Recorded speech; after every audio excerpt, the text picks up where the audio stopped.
for the audio, or you can even watch back. Giving players all the props, or put them on blast. We don't give no hot takes, only talk facts. We're giving all our devotion, riding high on this wave of emotion. Going all out, yeah, cause this is our time. No, ain't no stopping us till we reach the finish line. All in, we came here to win. We're gonna give everything. S-I-C-K on the run. S-I-C-K, sick, sick. On fire, we're ready to fight. We'll bring the house down tonight. S-I-C-K on the run. S-I-C-K, sick, sick. Play it on the car ride, play it when you lounge. X and O, you know that we can hold it down. Shout out to my man Sammy, got it off the ground. And to all the listeners tuned in right now, got debates, analysis, and speculation. This is sports talk for the new generation. You know where to find us, got a reputation. Sick podcast, your #1 sports destination. We're giving all our devotion, riding high on this wave of emotion. Going all out, yeah, cause this is our time. No, ain't no stopping us till we reach the finish line. All in, we came here to win. We're gonna give everything. S-I-C-K on the run. S-I-C-K, sick, sick. On fire, we're ready to fight. We'll bring the house down tonight. S-I-C-K on the run. S-I-C-K, sick, sick. S-I-C-K, it's the sickest podcast. Tune in for the audio, or you can even watch back. Giving players all the props, or put them on blast. We don't give no hot takes, only talk back. S-I-C-K, S-I-C-K, S-I-C-K, S-I-C-K, S-I-C-K, S-I-C-K, S-I-C-K. all in, we came here to win. We're gonna give everything. S-I-C-K on the run. S-I-C-K, sick, sick. S-I-C-K, it's the sickest podcast. Tune in for the audio, or you can even watch back. Giving players all the props, or put them on blast. We don't give no hot takes, only talk facts. We're giving all our devotion, riding high on this wave of emotion. Going all out, yeah, cause this is our time. No, ain't no stopping us till we reach the finish line. All in, we came here to win. We're gonna give everything. S-I-C-K on the run. S-I-C-K, sick, sick. On fire, we're ready to fight. We'll bring the house down tonight. S-I-C-K on the run. S-I-C-K, sick, sick. Play it on the car ride, play it when you lounge. X and O, you know that we can hold it down. Shout out to my man Sammy, got it off the ground. And to all the listeners tuned in right now, got debates, analysis, and speculation. This is sports talk for the new generation. You know where to find us, got a reputation. Sick podcast, your #1 sports destination. We're giving all our devotion, riding high on this wave of emotion. Going all out, yeah, cause this is our time. No, ain't no stopping us till we reach the finish line. All in, we came here to win. We're gonna give everything. S-I-C-K on the run. S-I-C-K, sick, sick. On fire, we're ready to fight. We'll bring the house down tonight. S-I-C-K on the run. S-I-C-K, sick, sick. S-I-C-K, it's the sickest podcast. Tune in for the audio, or you can even watch back. Giving players all the props, or put them on blast. We don't give no hot takes, only talk back. S-I-C-K, S-I-C-K, S-I-C-K, S-I-C-K, S-I-C-K. Turn up your volume. Because you're about to listen to The Sick Podcast. With Tony Marinaro. 55 seconds left in the penalty, a minute and 27 seconds left in regulation time. Boston 4, Montreal 3. Lafleur coming out rather gingerly on the right side. He gives it into Lemaire, back to Lafleur. The sickest Montreal Canadiens podcast. You're in the ball! Sports entertainment like no other. Rejoint, on lui fait perdre la rondelle, une passe devant. Et c'est Canadien qui complète le dégagement et ce sera la victoire des Canadiens. Stanley pour les Canadiens, leur 23e de l'histoire. You found the dogs! John, you found the dogs! He found the dogs! And all together, they worked the young team to the top. And now, a 24th Stanley Cup banner will hang from the rafters of the famous Forum in Montreal. The Canadiens win the Stanley Cup! Brought to you by Energy Transportation Group. Driven to be different. 8.6 beer. Intense by nature. And Locage. If the last time you went to Locage was when the Habs won the Cup, it's time you went back to Locage. It's gonna be sick. Marinaro on this Wednesday night. It is January 25th, just 1 minute past 10 o'clock. It is the Sick Podcast, and we're going to be with you for about an hour.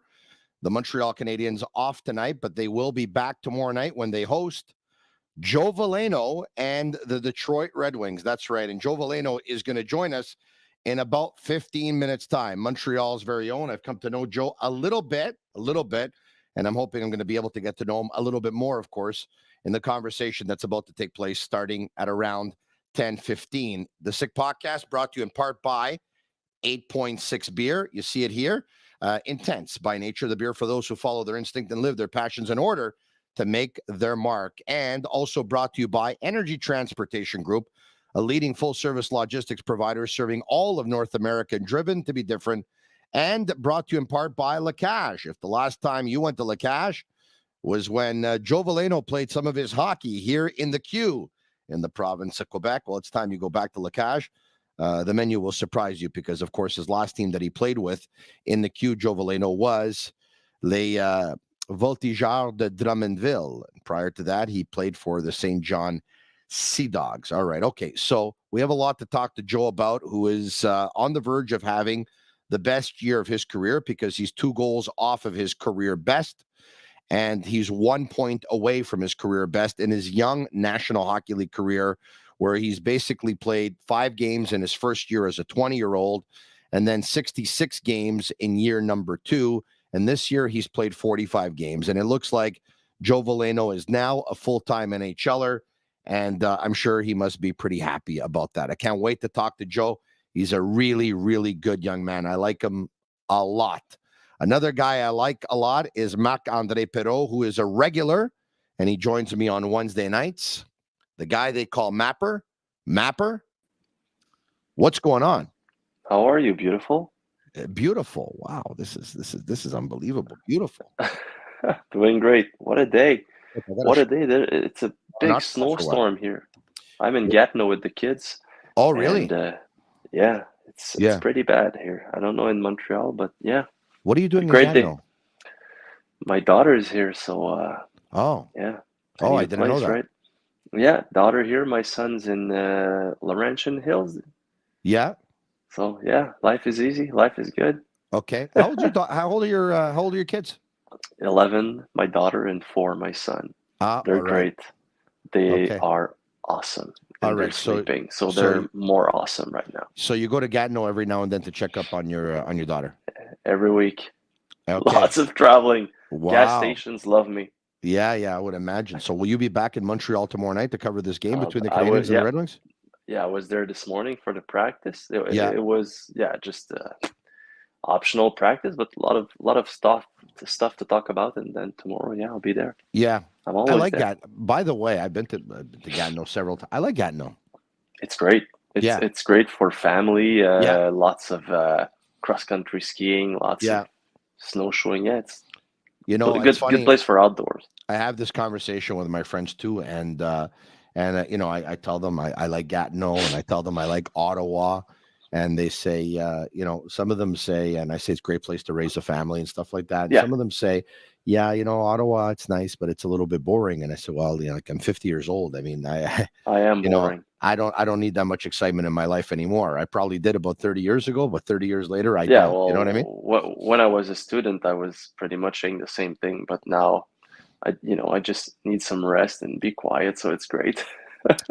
Let's talk about the Canadians before we get to Joe Veleno. Have you ever had a chance to talk to Joe Veleno before? I would imagine you have. Have you interviewed him? Never? Well, I mean, like in a scrum, but never actually talked to him. So yeah, nice person, nice kid. Only good things we hear.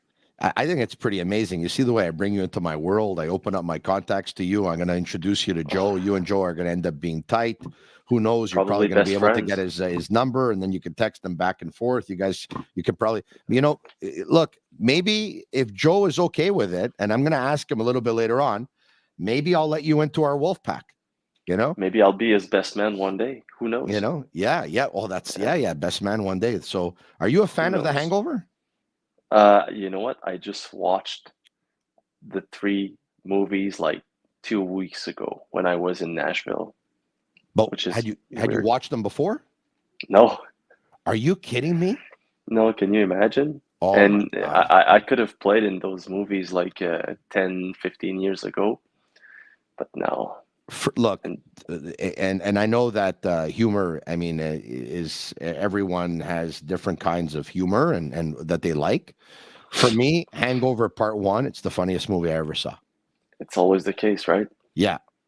First movie's always the best. I like it. I like it very much. I'm a fan of Chris Tucker and the Rush Hours as well. That was pretty good. Back in the day, a long, long time ago, Dumb and Dumber, I thought was pretty funny too, at its own way. But no, I'm a big, big fan of The Hangover. And once again, maybe I can, I can let you into our wolf pack here. Now, if you would, out of the 4-man wolf pack, exciting, out of Alan. Oh, that's why you were saying that. Brian and Stu, who do you? What is it? Hold on a second. Is it Brian? It's Alan. Alan is the best. Is it Brian and Stu? Am I getting it right here? I'm forgetting. Is it Alan? Isn't it Bradley? Brian and Stu? Well, Bradley Cooper. I'm trying to think about him. Is he? I think I'm getting one. I think I'm getting one wrong here, and I'm looking for some help here. I wish I was him on YouTube Live. If people can tell me the names of the guys in The Hangover that made up the 4-man, Alan, Doug, Brian, and Stu. Yeah, I got it right. Okay, so Stefano says it's definitely Brian, Stu, Doug, and Alan. Okay, I got it right. Okay, good. There you go. All right. The Canadians hung in there last night, versus the Bruins. I read a stat today. I knew the Bruins were amazing.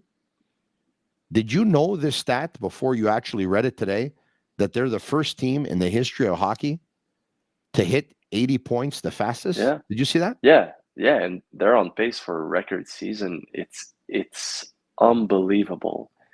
New coach. They were not sure about Bergeron, Krejci, and the 4 guys are like top scorers of the Bruins. They're playing well. The goalies, their stats are amazing. They're just good. They're just so good. I think before they're plus 81 or something like that, and I think Dallas was plus 42 after. So it's like they're just in another league right now, and Montreal played very well against them. Lots of injuries. They played 11-7. My God. I mean, poor Samuel Montembeault. We were like, okay, that's 3.8 goals a game for Boston, and we were like, okay, the guy's gonna get crushed. How amazing is he? What a story it is. What a story. And now Jake Allen is going to be available, I'm guessing, for tomorrow. Well, I'm not guessing. He is going to be available. Is he going to be in net, or is it going to be on Saturday? We don't know, but what a story. And I can't wait to know what is going to be the decision of Marty St. Louis. Because you remember, because you remember at the beginning of the season, until like mid-December. He was like, Yeah. our number one is Jake Allen. Why do you keep asking questions? Jake Allen is the man. Now, who's the man? Well, look, let's at one point when Marty said it, that Jake Allen was number one, I understood it. He was being very respectful to a veteran. Of course. And he was basically, he thought probably that Montembeault didn't have a big enough shelf life, right? Of a big enough sample size, sample. Having Did he said get his that, chance? But, I mean, I'll say this. Montembeault's best performances this year have been better than Allen's best performances this year. Do you agree? Yes, Allen had some good games, like right at the beginning of the season against Detroit, as a matter of fact. But Montembeault, I mean, last night, if it's not about Montembeault in the first period, I mean, this game is over. But what a story! Because do you remember last year, Montembeault at one point was pretty much fourth goalie. I mean, it was Price, it was Allen, and they called Perreault, and they put it in the net. So Montembeault, like, he didn't had any chances. I mean, he had to work his butt off to get what he's having right now. And what a story, what a great person. And another great person is Jake Allen. So let's not make it Allen against Montembeault.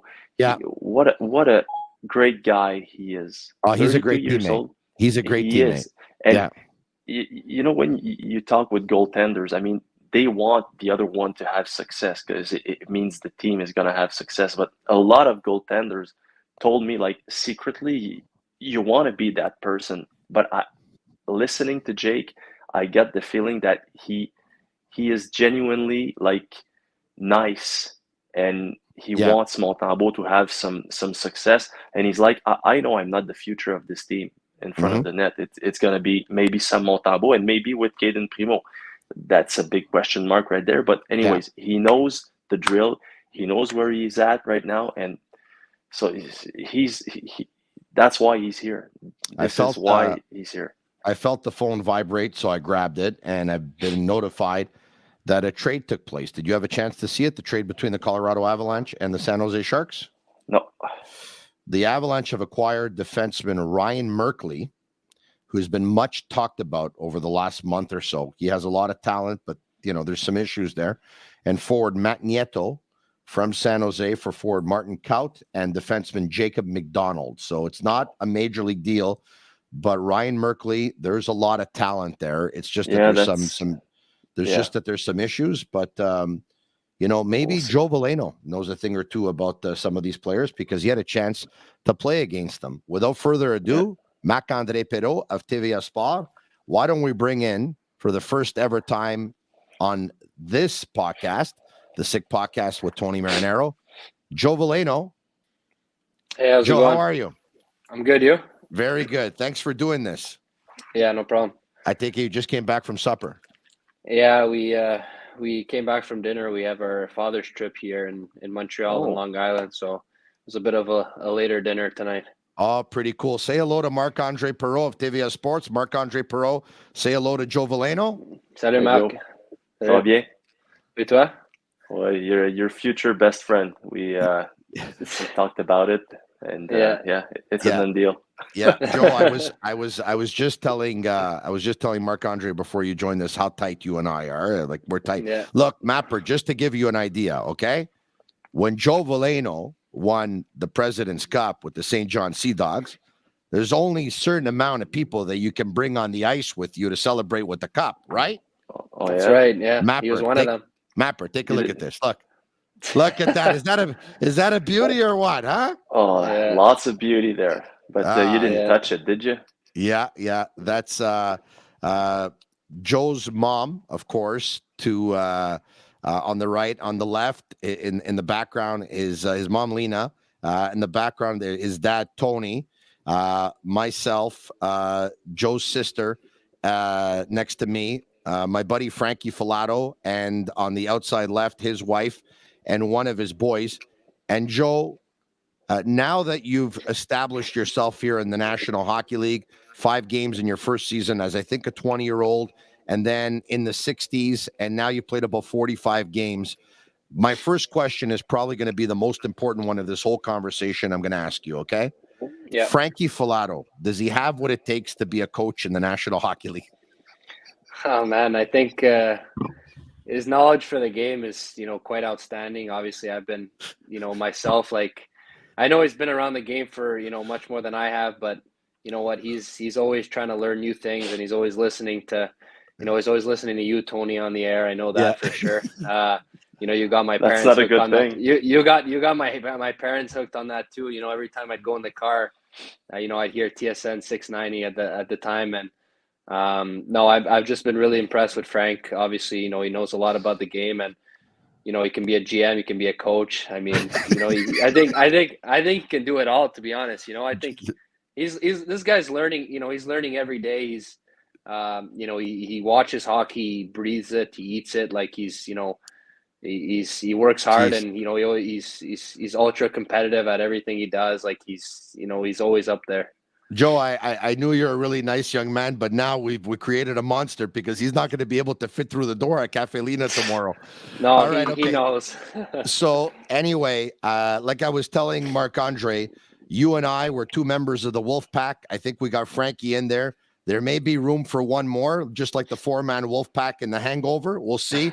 So Marc-André, you have to prove yourself between now and the next 15 minutes to Joe Veleno for him to decide whether you're worthy of the Wolf Pack or not. All right. Well, you know me, I'm always nervous. So All right. Why don't you ask him? Go for it. Go for it. I'll sit back and watch you guys talk. Go, Marc-André. Go. I was just curious about the dad's trip or mom's trip. How does it work? I mean, are they with you in the hotel room? Are they going out at night? Or, I mean, do they have a curfew? How does it work? You know what? It's my first ever one, so I'm still, learning, but we obviously had a really nice dinner tonight, set up by our team. I think our team has done a great job, setting this up, and I think just being here with my dad, means a lot. Obviously, it's really special, seeing what the other families are like, the other dads around our team. So it's been, a really good night in general, but yeah, they each have their own rooms. They get to, be on the plane with us. They eat breakfast in the morning with us. They're pretty much just kind of like following what we do. And the team's got some, activities set up for them, mostly just drinking. But that's pretty much what's on the itinerary for them is cocktails. But yeah, I think they're going to really enjoy it. I think a lot of, dads here, we're a young team. So it's a lot of guys first time here, a lot of dads. So yeah, it's been pretty cool. Our dinner tonight was a lot of fun.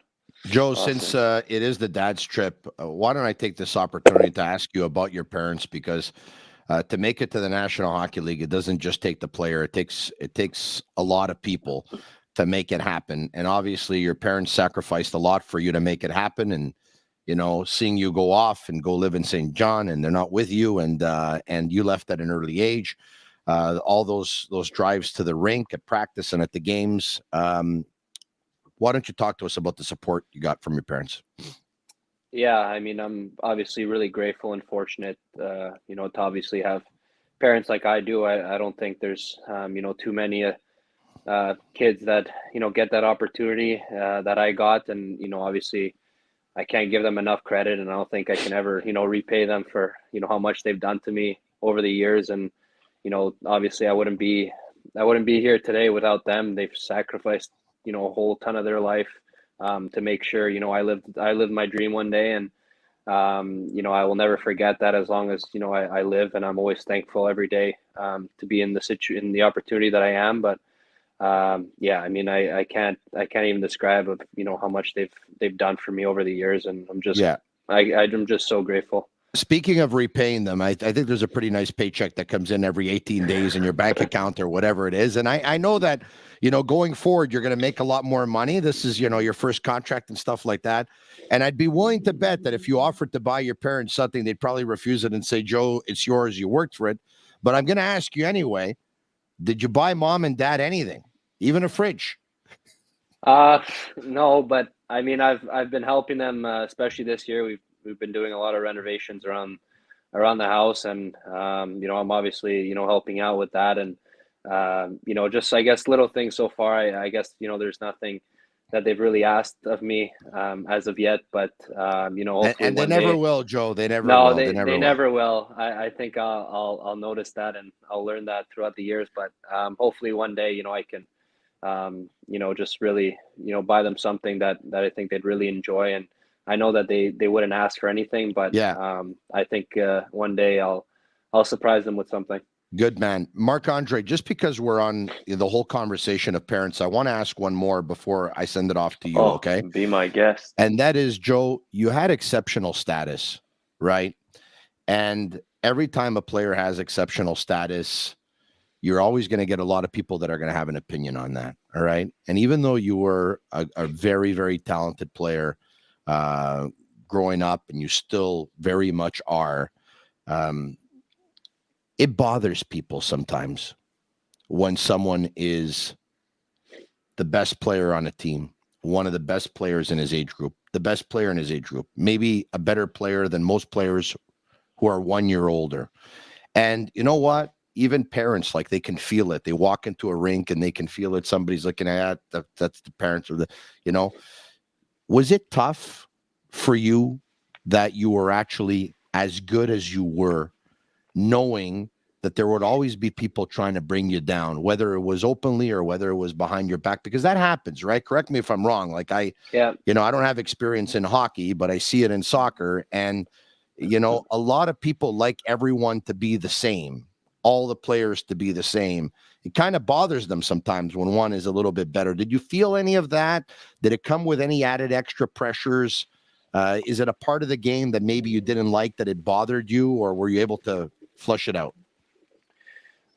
Yeah, I mean, I was always kind of taught to flush things out and not necessarily listen to, the outside worlds, and kind of just staying true to myself, and obviously listen to the people that I think cared about me the most, my family, and obviously my close friends, and people who supported my dream. But I was always taught at a young age to just kind of, not let the outside noise get too much into your head. And I think that I've kind of stuck with that my whole career and so far in my path. But like you said, there's always going to be people that are jealous, and there's always going to be people that are, going to try to come after you, and, that always want to be better than you. But I think at the end of the day, you just got to stay humble too, and have that mindset every day, and go about your business, and kind of know what's right and wrong. And I think if you stay humble, I think, a lot of people will respect that and see that. And I think a lot of people will, start vouching for you to do good. And I think it'll just bring good karma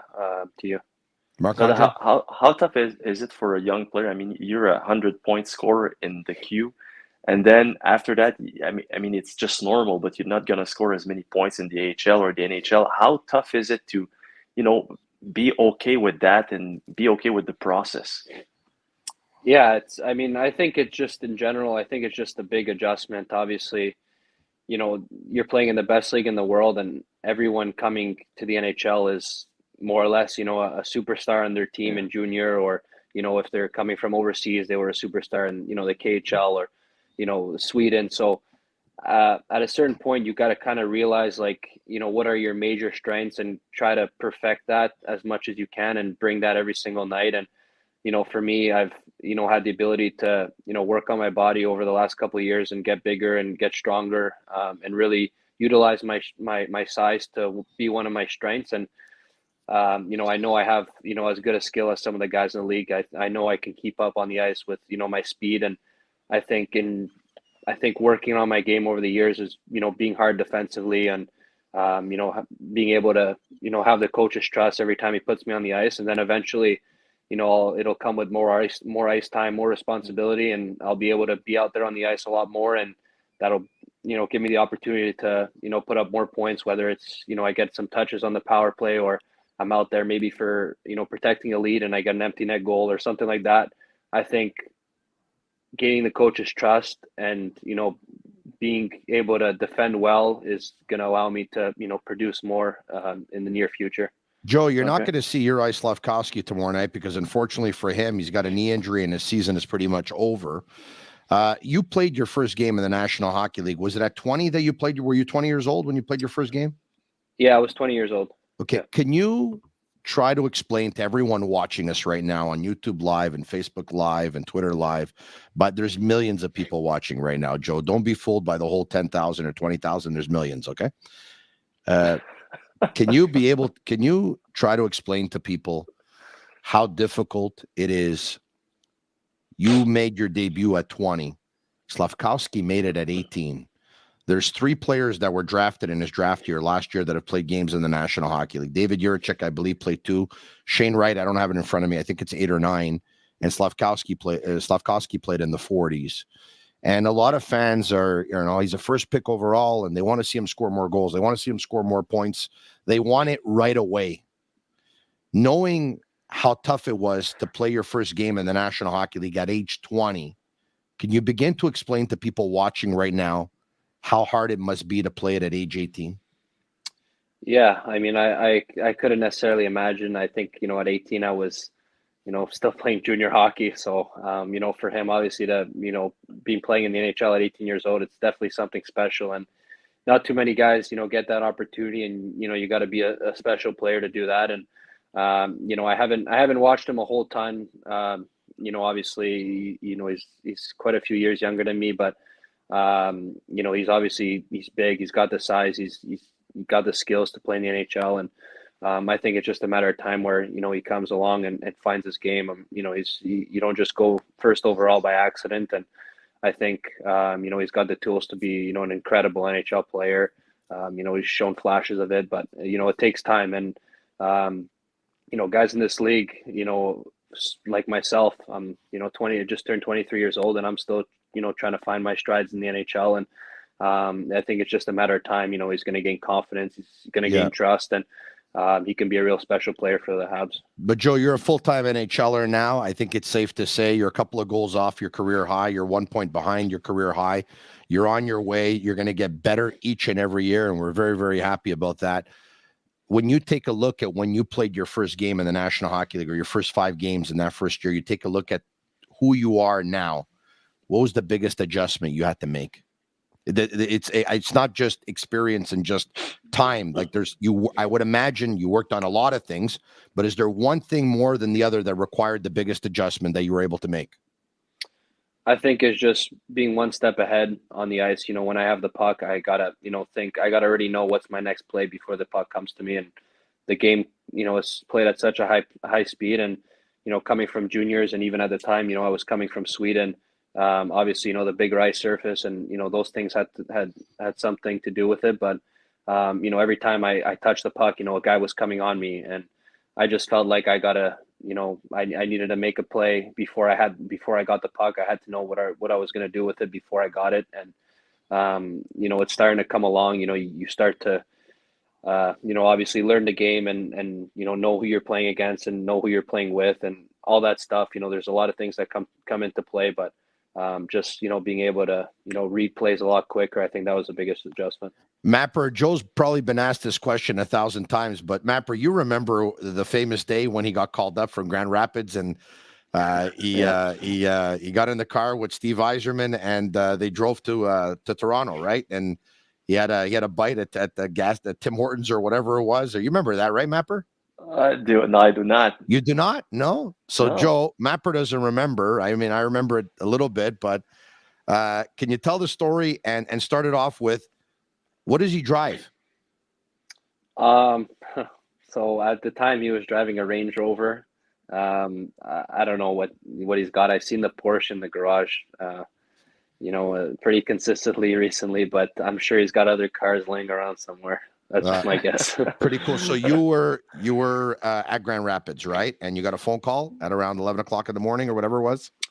No. So it was that game. I don't know if you guys remember, but it was that game where they played against Florida, and there was all those block shots, like that sequence there. I don't know if you guys have seen that, but so like a couple of guys, I'm guessing, went down from that, or guys were they were questionable for tomorrow, and tomorrow they were playing against Toronto. So I was actually watching that game in Grand Rapids in my hotel room. We had a game the next day. So as soon as the game was done, I kind of, got ready for bed, and I got a call from Steve saying, yeah, you're going to be coming with us tomorrow. This is the plan, blah, blah, blah. So I think it's around 10:30, 11 o'clock at night. I had to text our GR trainer. I said, yeah, I got called up. I gotta go grab my gear at the rink. I had to pack my stuff out of the hotel because I didn't know how long I was going to be there. So I had to, repack all my stuff, bring it in the lobby, the hotel. And by the time I went to bed, it was probably like 1 a.m. I had to wake up around 6:30. I had to drive 2.5 hours to Detroit, get COVID tested. And I was supposed to have a flight. I forget what time my flight was at, but I was supposed to have a flight somewhere in the early afternoon. And then Steve called me. He said, you know what, I'm driving to Toronto. So if you want to come with me, it'll probably be easier. You won't have to, if there's any problems at the airport, at least you won't get stuck, whatever. It's only a, 3.5 hour drive.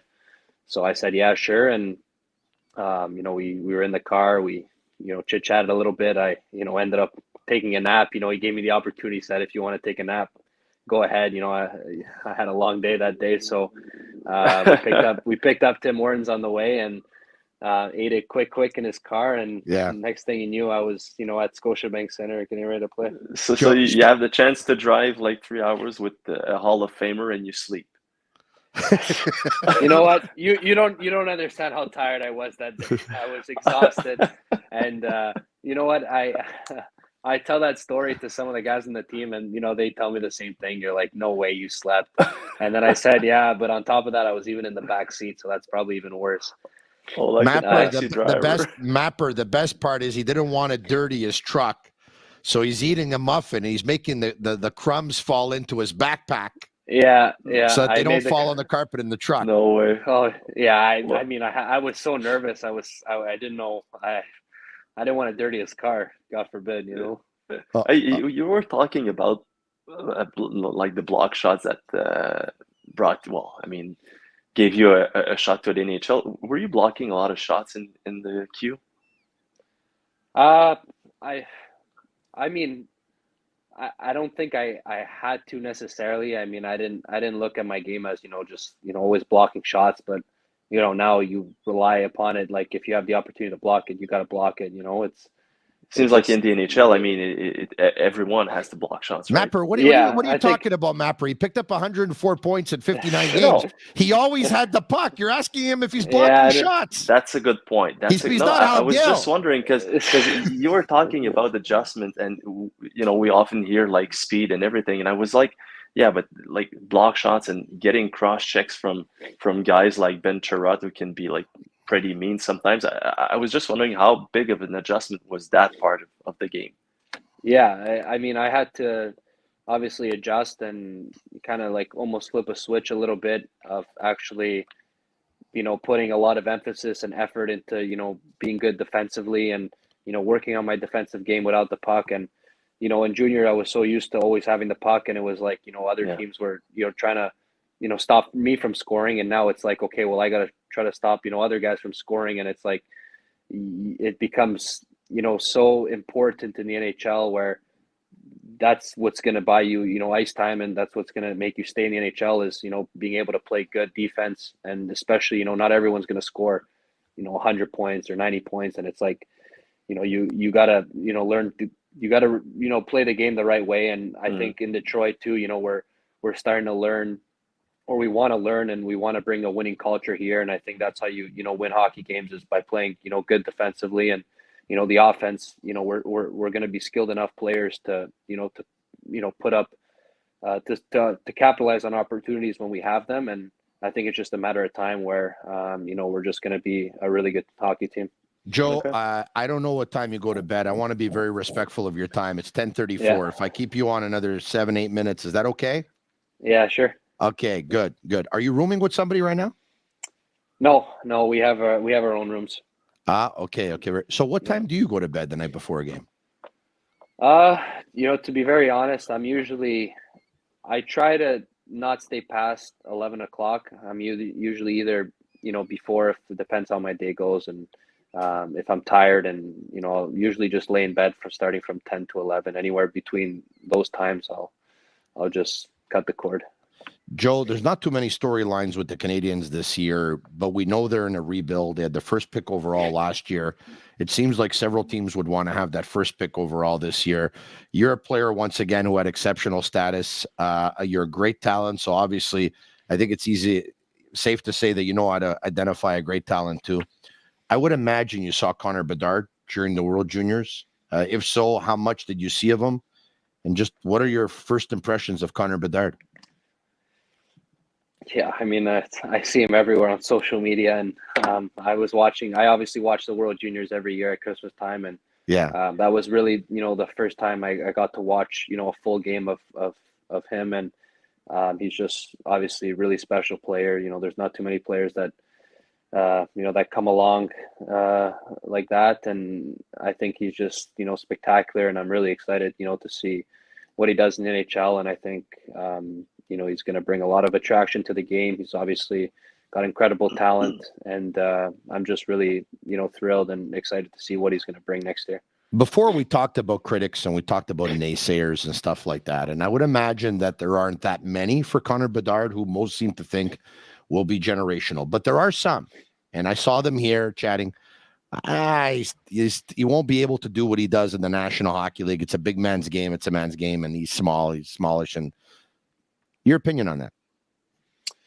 No, I mean, he's obviously, there's always going to be, controversial things that are going to be said, but I think he's going to, fit just fine in the NHL right from the start. I mean, you look at his numbers, like it's, he's putting up video game numbers, and even at the, the World Juniors, people will say, okay, well, he put up, 7-8 points against, Germany, but why didn't the others do it? It's like people are always going to have something to say, and I think he just, he's, from what I've heard from him, and seeing, background stories and, guys that have skated with him and guys who have played with him, he's always looking to get better. He's a Vancouver kid, and I know, one of our teammates here from Vancouver, Michael Rasmussen, says, even in practice, like he practices with NHL players, and, he's 2-3 years from being drafted, and he already looks like he's an NHL player. He's got the best shot out there. And so that's just from what I've heard, I can obviously see that, and it shows on the ice, when he plays. Like, he's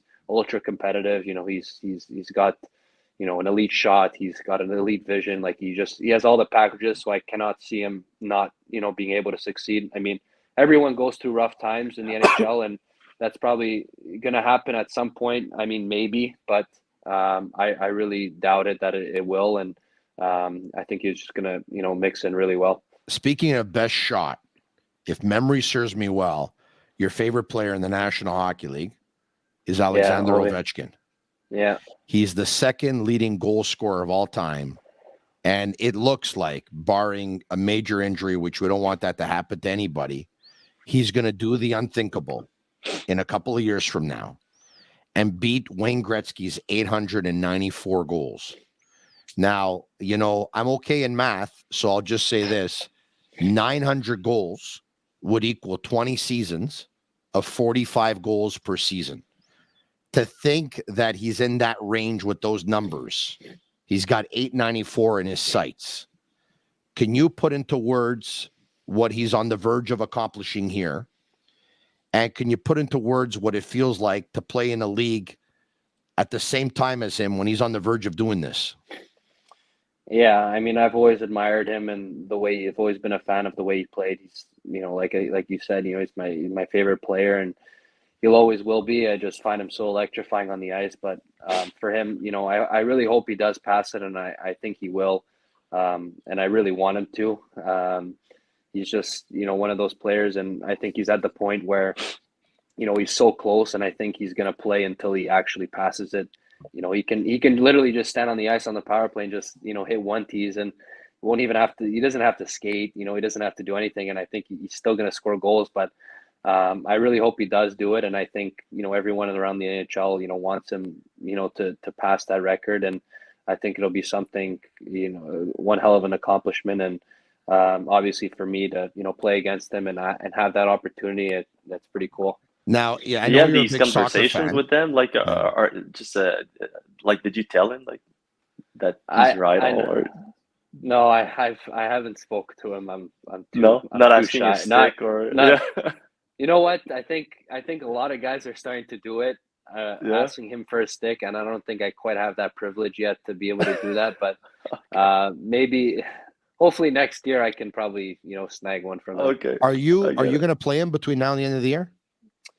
I'm not sure. We might be playing them one more time. We've already played them twice, so I know outside our division we go 1-1, but sometimes we'll play teams 3 times. So I'll have to check. I'm not quite sure. So Mapper's looking it up as we speak, but if it's not this year, it's next year. I love your answer. If I was you, and I'm not one to give advice here, but I am a little bit older, I would say that. I'd say, listen, Ovi. Yeah, 21st, February 21st. February 21st. Yeah. All right. Yeah. Okay. So you go out to him and you say, listen, I know I'm still 23. I'm relatively young in the league, and I don't quite have this privilege yet. But I'm going to regret it for the rest of my life if I don't ask you for either You're a speaking signed like jersey a dad. or a stick. You know what I mean? Like that's Yeah. you got to do it, Joe. Yeah, No, I you're think- speaking like a dad. Yeah. I think eventually I will do it. I have a beautiful Ovechkin canvas, by the way. It's really, really beautiful too. So, let me know if you get your stick signed or a jersey signed, and I'll see if I can make. Yeah.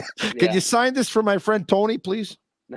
By the way, and I feel bad to say this because really, they say that records are to be broken, right? But like Wayne Gretzky, like when I was growing up, like he was. I mean, Guy Lafleur was my favorite player because I grew up in Montreal and as a Canadiens fan. But like Gretzky was like the greatest player in the game, and a part of me doesn't want the record to be broken. I mean, is that bad to say or what? Like, you know what I mean? Like I grew up with you grew up with Ovechkin, I grew up with Gretzky. That's the difference, right? Yeah, I think it's safe to say for sure. I understand that your point of view. Okay, well, we'll keep you another minute. We have a sports card store called La Tornade. It's in Vaudreuil, and I started collecting cards. All right, Mort Sider's rookie card is a couple of $100. Okay, so I'm thinking about it. Right? That's, you think he's that's gonna? it. Yeah, That's it. It may be more. I think it's 300. I don't remember what it is. I think it's 300 or something. I text Chris. I think it was like 300 or something. Right? Is he gonna win a Norris or two? I mean, you think would you encourage me to go out and buy his card? I do. I think he's got everything. Like he's just such a horse out there. Like he's man, like the things he does, on the ice that I don't think, too many people notice is just, how hard he plays. Like, he's 21 years old. And, even last year, like he was like, he wasn't afraid to back down. Like he would get into scrums, like with Crosby, with Barzell, like with, really elite players. And this guy, he just came in his league and, he would hit guys like hard, like he would reverse hit. Like I remember this, one play in New York, like Chris Kreider, like he's, big, powerful player and he was skating towards him and Kreider, I don't think expected it. And, Seider just kind of like had his head down, but like kind of saw him like from his peripheral vision and just, leaned one into him and he, put him right on his ass. And some of the little stuff that he does, like he plays the game so hard and, he chips in offensively. I think this year, he doesn't quite have as many points as he did last year, but I think that'll just come in time. Like, I don't think, we're worried about that or anything. Like, I think he's going to be a hell of a defenseman and, he's going to be a really, really, really good player for a long time in this league.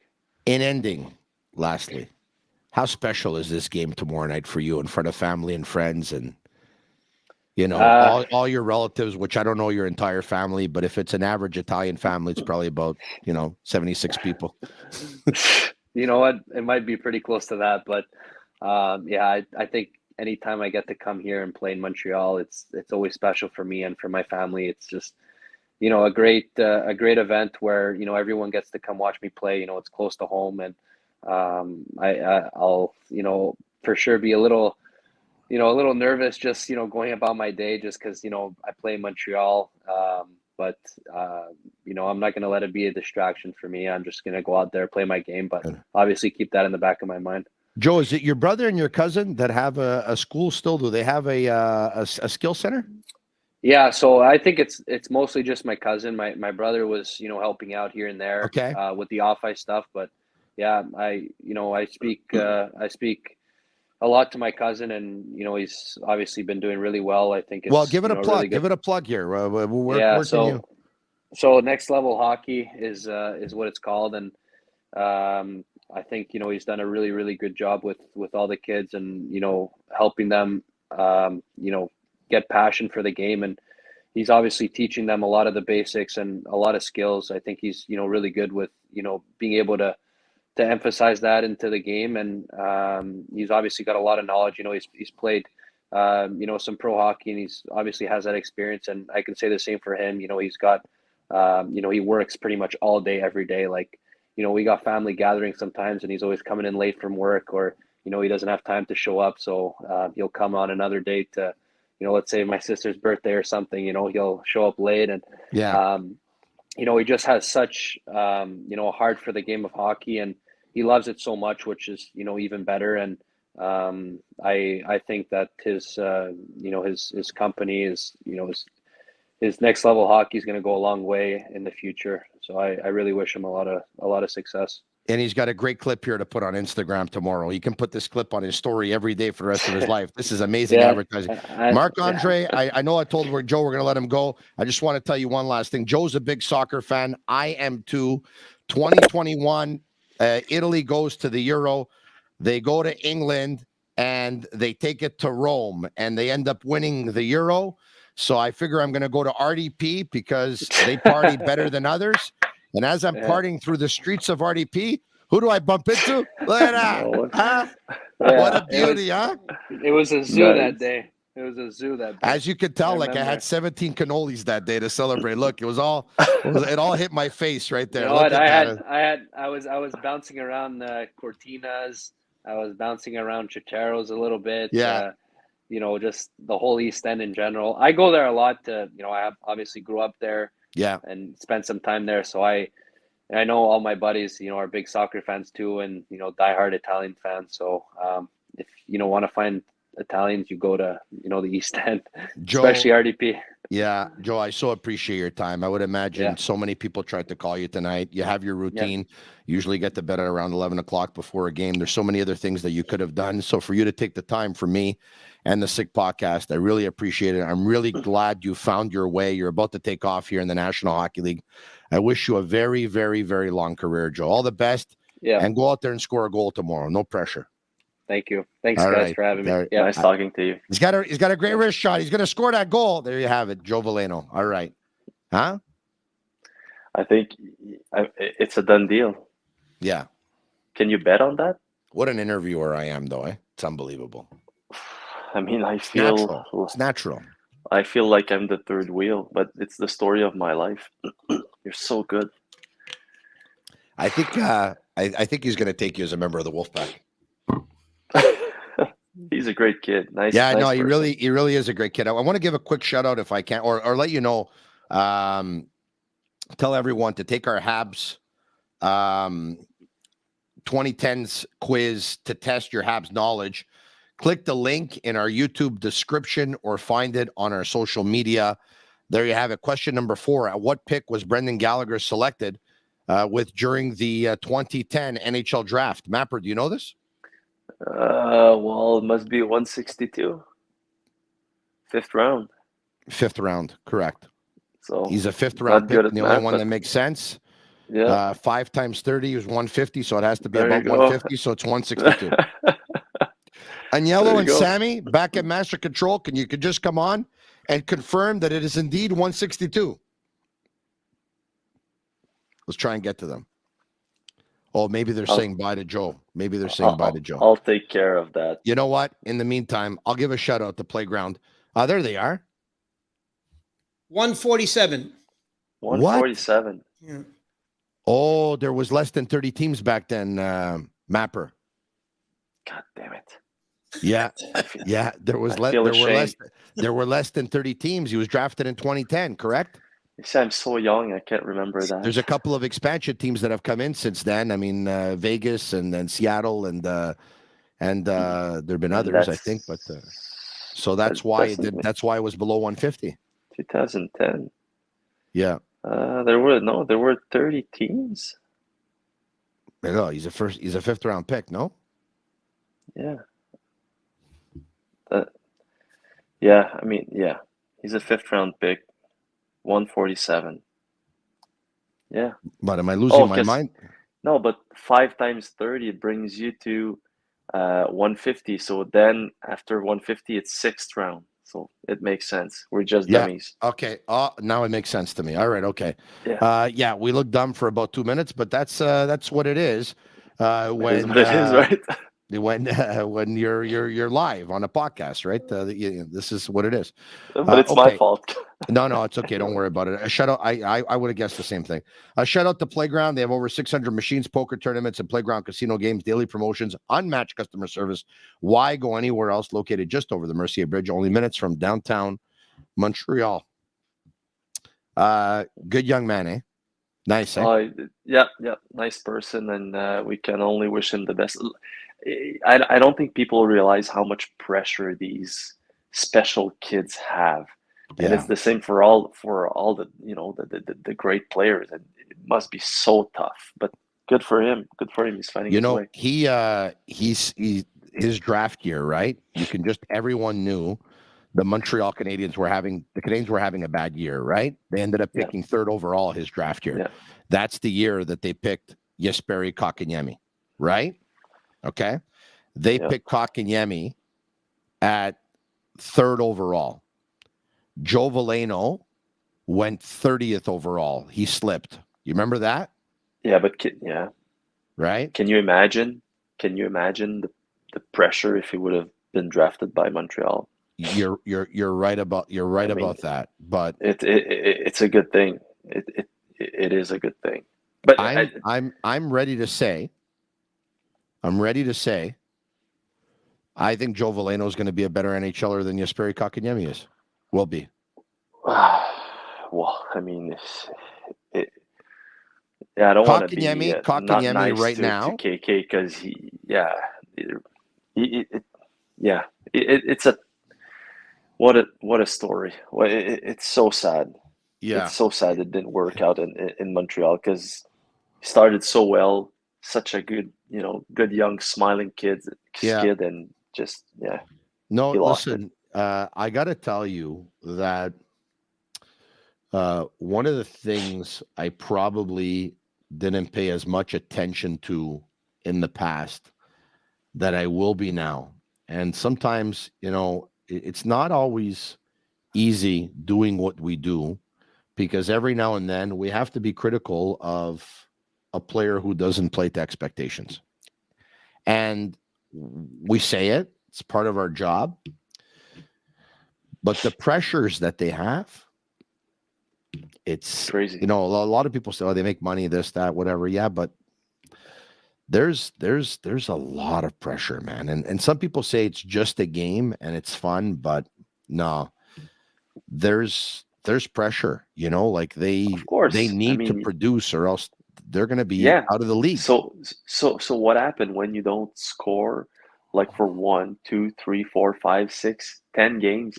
Now it goes in your head, and you're playing for not only your future but the generations. We're talking about millions of dollars. Yeah. So it's a lot to think. And especially if you're on social media, Mapper, we just talked about Kotkaniemi. How many times a day do you hear that Kotkaniemi's a bust? Yeah. Can you imagine how many times he hears this? It's very tough. Imagine how much pressure a guy like Cole Caulfield does have, because he's a goal scorer. Everybody looks at him, and he needs to score goals. I think there's more pressure on Suzuki. I don't think so. You don't think so? I think there is more pressure on. Let's have this conversation, okay? I'll make my case for Suzuki. You make your case for Caulfield, okay? Yeah. Cole Caulfield, Nick Suzuki is the captain of the most storied franchise in all of hockey, number one. Nick Suzuki, with the contract he has and the responsibility he has, he's expected to be the best playmaker on the Montreal Canadiens and the top point getter. Yes. Number 2. Yes. Okay. Nick Suzuki has to be in front of the media and talk after every single game. He does not. He does not. No, but he's probably solicited more than everyone else being the captain. Yes? I wouldn't say that. He is a quiet captain. Okay. He is not talkative. He's not and he's not a good quote. I mean, he's interesting, but he's not a good quote.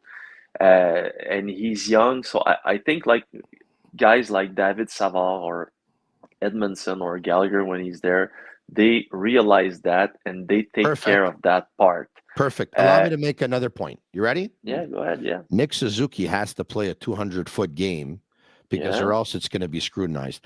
Nick Suzuki has to do well in the face-off circle because if he doesn't, like last night, he loses a face-off to Patrice Bergeron, ends up scoring the game-winning goal. It's going to be scrutinized. And so for all the reasons that I just gave you, and Nick Suzuki plays against the best player on the other team, head-to-head, who's usually the centerman. So those are the reasons I gave for Suzuki. Give me your reasons for Caulfield now. I mean, Suzuki, lots of responsibilities, but I mean, what's the toughest thing to do in hockey? Score goals. There you go. So when it's your bread and butter to score goals, and you go on a, I don't know, let's say only 3 or 4 games that you're not scoring. Now you start to think. Now there's some outside noise. And you're gonna make your money with goals, not your PK skill, not your 200-foot game, not your face-off percentage, nothing. It's you have to score goals. One thing. If this thing doesn't work, you're screwed. So Suzuki, I'm not saying he's not having pressure. There's a ton of pressure, but there's other ways to make himself like utile, useful. Okay. So there's a lot of things he can do. Let's say if one day he doesn't have his legs, if he doesn't score for like 7-8 games, he can be relevant in other part of the games. Goal scorer, it's one thing. That's it. That's all. I would say, if I can add, there's a lot less pressure to score goals when your team is rebuilding and everyone knows you're not going to make the playoffs. Why don't I do this? No, stop. Hey, hold on a second. He is going to sign the biggest deal of his life. You're right. So doesn't matter. He doesn't care about if it's going to help the team make the playoffs or not. He needs to score goal. I mean, now it's irrelevant because he's not going to score another goal this year, and he's going to sign a major contract. And I think they're going to take his pace, like 46 goals to as a to start the talks. But yeah. Anyways, you're Scott, probably as right as me right now. Scott Struthers says on YouTube Live that I lost that argument. I'll continue. I'll say it again. Scott is a great person. I'll say it again. Yes, for you he is. For me, I'm about on the verge of blocking him. I'm not going to do that. No, he's entitled to his opinion. I'm just kidding. I will say it again. I believe that between Suzuki and Caulfield, there is more pressure right now or was going into the season for Nick Suzuki. I say Suzuki. Marc-André Perreault says Cole Caulfield. Yeah, but you added a lot of things now after your sentence. The first, you said that going to the season and right now. Well, I didn't want to say right now because Caulfield's hurt, right? So yeah, I mean, there's no pressure on Caulfield being hurt. I mean, no, but yeah. Anyways, okay. That's what I think. I want that. Look, someone else says that going forward, it's the most pressure is going to be on Slafkowski, which, I'm not sure. I'm not sure about that. People are so. I really do think that people know hockey more than sometimes we think they are, and I think people realize that last year's draft was a special draft. Because there was no like sure shot at first, and people realized that he's a good player, he's a good kid, he's working hard, and we'll see. So I don't know if there's as much pressure on him than there is on Caulfield or Suzuki. So that's something that struck me this year. How much people are. They know more than sometimes we. I mean, not talking we as us, but as we hear. Was that a good sentence? No, it's you screwed up along the way, but that's okay. Nobody's perfect. Non, mais ce que je veux dire, c'est que vas-y, on parle en français. Vas-y là, mon chum. Souvent, on entend que les gens ça fait juste chialer. People are only criticizing and they don't know their hockey. Mais je pense que les gens connaissent plus ça. Ouais. En tout cas, this year, it struck me how people know they know hockey. Anyways. By the way, do you know why Joe Veleno wears number 90 in the National Hockey League? It's something that I didn't get to with him. 90? Yeah. Do you want to? Do you know why? Not you. So yes, I know why. So Joe Veleno's favorite number is number 9, and he had it when he was with the St. John Sea Dogs. When he got traded to Drummondville had Nicolas Gay, who was wearing number 9, and so he had the number, and he was a pretty good player himself. And, Joe was thinking of which number to go with. And Dom Ducharme, who coached Drummondville, said, why don't you go with 90 if 9's your favorite number? And he went with 90. 9 was not available in Detroit. Yeah. No, 9's not available in Detroit. So, no.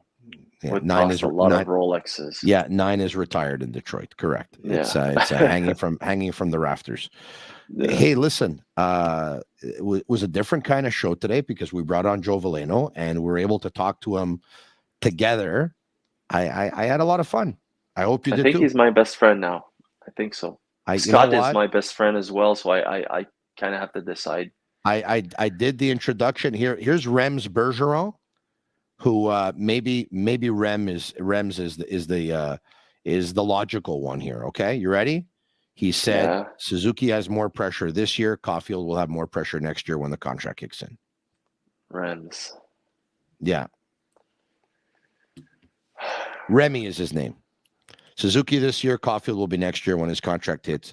We have been burned too many times. We had a good show. We had a good show until now. Why? Why? Why did you have to put that text on? But why? It's a logical way of it. What do you mean? I'm just joking. No, I know you are. Okay, so hey, listen, merci beaucoup, Canadians and the Red Wings tomorrow, and I think Jake Allen's going to get the start tomorrow. I think so too. You think so too? I think so. Yeah, I think so. Yeah, Sam he needs a break. Sorry, and Marty said we took the time to talk to him before the practice this morning. I mean, the guy, he played eight in a row. He needs a break. It's well deserved. He's been really good, man. He's been really good. Very, very proud of him. Yeah. Okay, and very proud of everyone watching, and very thankful as well. Proud of you. Thank you very much. I want to say this. If you like what you've been watching, you like what you've been listening to, hit the like button right away and message SICK, S-I-C-K, SICK, S-I-C-K. It's usually our way of feeling the love. And Oreo says Jake Allen is usually insane in Detroit.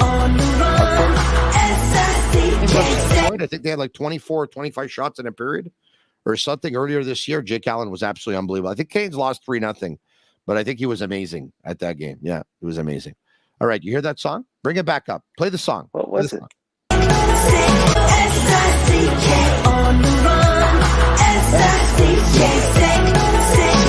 Sick. All right. We're going to send you that so you can add it to your playlist, okay? So when you make the drive tomorrow from Gatineau to Montreal, hey, drive carefully. Drive carefully tomorrow because we got hit with a lot of snow, eh? Oh, yeah, there's a lot here. So, yeah, we'll see. I might skip the practice. We'll see. Oh, really? Oh, you can do that? You have somebody take it over? Or? No, well, yes, but I'm not going to get killed on the road for a practice. We'll see, right? No, I have good bosses. You definitely should not. All right. Okay. And yes, you definitely have great bosses. Okay. Merci beaucoup. Have a great night. We'll talk to you soon. Bye, tout le monde. Bye. All right. There you have it. Marc-André Perreault of TVA Sport. I love this guy. I really love this guy. And I'm glad that many of you probably weren't quite aware of him. I think you should have been by now, but we're able to introduce him and you know what he's all about.